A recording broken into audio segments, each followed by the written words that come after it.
नमस्कार दोस्तों, मैं हूं आपके साथ हर्ष भारद्वाज। एयर इंडिया की कमान जब से टाटा ग्रुप ने संभाली है तब से एयरलाइन किसी ना किसी वजह से चर्चा में रहती है। पहले एयर इंडिया की फ्लाइट में खराब खाने को लेकर शिकायतें मिली, उसके बाद एक पैसेंजर पर पेशाब करने को लेकर एयर इंडिया को फजीहत झेलनी पड़ी और अब एयर इंडिया एक्सप्रेस के कर्मचारी के अचानक सिक लीव यानी बीमारी की छुट्टी पर जाने के बाद एयरलाइन को करीब 78 फ्लाइट कैंसिल करनी पड़ी, जिससे लोगों को परेशानी का सामना करना पड़ा और लोगों के पसीने निकल गए। माना जा रहा है कि एयर इंडिया एक्सप्रेस के कर्मचारी मांगे पूरी नहीं होने पर मास सिक लीव पर गए हैं। एयर इंडिया एक्सप्रेस के कर्मचारी यूनियन ने पिछले महीने कंपनी मैनेजमेंट को एक पत्र के जरिए अपनी मांगों के बारे में बताया था। ये यूनियन देश के सबसे बड़े मजदूर संगठन भारतीय मजदूर संघ से जुड़ी है। यूनियन की तरफ से भेजे गए पत्र में कहा गया कि टाटा ग्रुप की तरफ से टेक ओवर किए जाने के बाद एयर इंडिया एक्सप्रेस कई मुद्दों से जूझ रही है और कर्मचारी अपनी परेशानी को कई बार कंपनी को बता भी चुके हैं, लेकिन अब तक उसका कोई हल नहीं निकला है और अब इस वजह से कंपनी और कर्मचारियों की वजह से फंस रही है तो आम जनता, यानी आम जनता कंपनी और कर्मचारियों के बीच पिस गई है। फिलहाल आम जनता को और कितनी परेशानी का सामना करने पड़ेगा वो आपको बताएं, उससे पहले आपको बता देते हैं कि एयर इंडिया एक्सप्रेस के कर्मचारियों की मांगे क्या है जिस वजह से कंपनी और कर्मचारी के बीच ठन गई है। दरअसल एयर इंडिया के टेक ओवर के कुछ दिन बाद ही तमाम कर्मचारियों को उनका बेहतरीन रिकॉर्ड होने के बावजूद नौकरी से निकाल दिया गया। करार के समय वित्त मंत्री निर्मला सीतारमण ने यह आश्वासन दिया था कि 2 साल तक किसी भी कर्मचारी को नौकरी से निकाला नहीं जाएगा, लेकिन ऐसा कर दिया गया।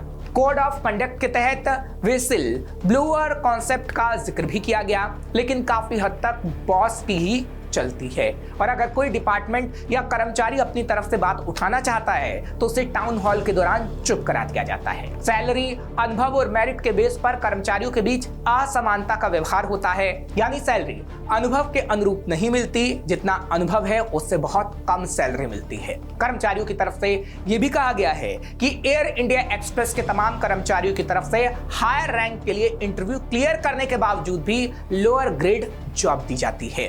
बाहर से लाए गए कम अनुभव वाले कर्मचारियों को हायर रैंक दी जाती है और कुछ शॉर्ट लिस्ट लोगों को नौकरी से हटा दिया जाता है। कर्मचारी यूनियन की तरफ से चिंता जाहिर की गई है कि एयर एशिया इंडिया के कर्मचारियों को परमानेंट पेरोल पर रखा गया, लेकिन एयर इंडिया एक्सप्रेस के कर्मचारियों को कॉन्ट्रैक्ट पर रखा गया है।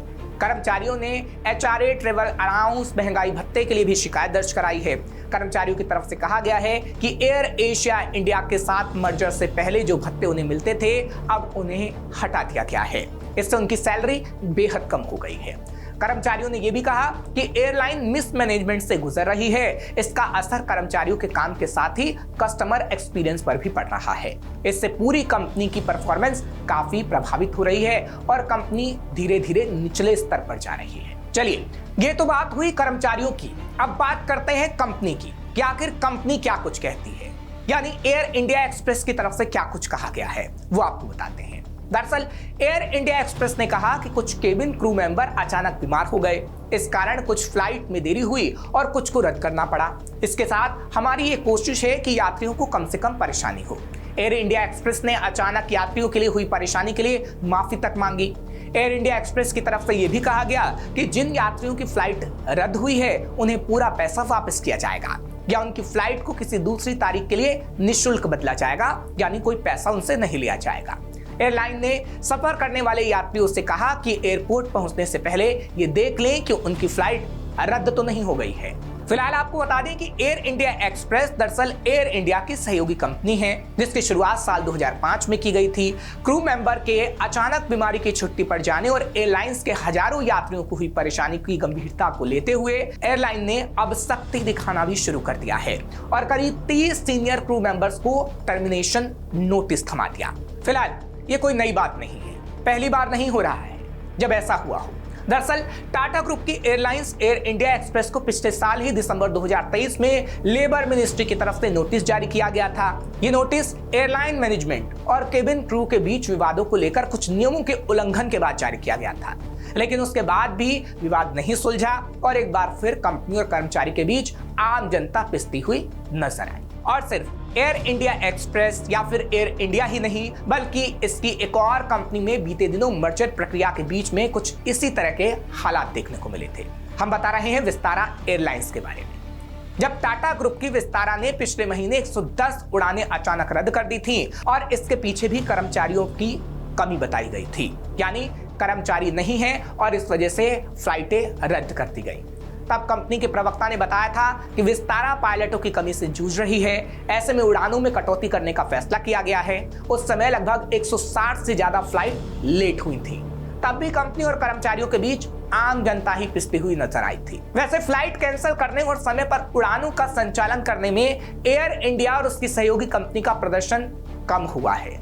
सरकार के आंकड़े बताते हैं कि जून 2023 के दौरान एयर इंडिया की ऑन टाइम परफॉर्मेंस घटकर 69% रह गई है, जो मई 2023 के दौरान 83% हुआ करती थी।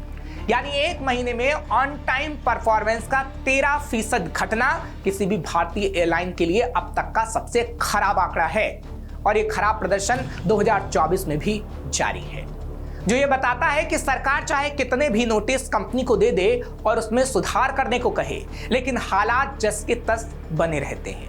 और अगर ऐसा ही होता रहा और आम जनता बार बार कंपनी और कर्मचारियों के बीच पिसती रहेगी और सरकार कंपनी से जवाब मांगती रहेगी, तो आखिर में फिर वही होगा और एक बार फिर खबर आएगी कि कंपनी और कर्मचारियों के बीच ठन गई है और आम जनता फिर एयरपोर्ट पर सिर्फ पसीना बहा रही है।